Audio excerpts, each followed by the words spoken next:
نشر الإعلامي رامي رضوان زوج الفنانة دنيا سمير غانم على حسابه الخاص بإنستجرام مقطع فيديو طريف يجمعه بابنتهما قيلة أثناء استعدادهما لحضور مناسبة رسمية معا.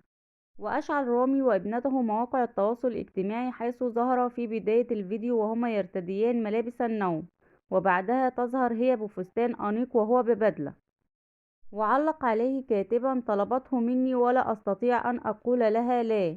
لتبدأ تعليقات النجوم والمتابعين على الفيديو داعين الله أن يحفظها لوالديها. ويذكر أن قيلة ظهرت مع والدتها دنيا سمير غانم في مسلسل جات سليمة في رمضان 2024 في تجربتها التمثيلية الأولى، وكان أول ظهور لها عندما ظهرت مع والدتها على المسرح في كواليس عرض مسرحية أنستونا.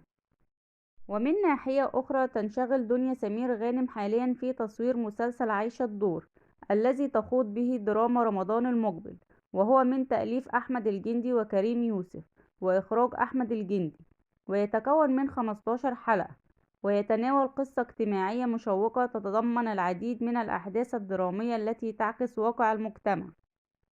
يشارك في بطولة المسلسل عدد من النجوم بجانب دنيا سمير غانم، منهم محمد كيلاني، أميرة أديب، فدوى عابد، وماجد القلعي، محمد ثروت. وانتشر العديد من التعليقات والتساؤلات حول دخول قيلة رامي رضوان المجال للسوشيال ميديا، خاصة وأنها تتمتع بكاريزما عالية للغاية، أنه لم يكن الفيديو الأول لها، وشاركت من قبل في عدة فيديوهات مع والدتها دنيا سمير غانم وخالتها إيمي سمير غانم بشكل لايت كوميدي، وتفاعل معها الجمهور.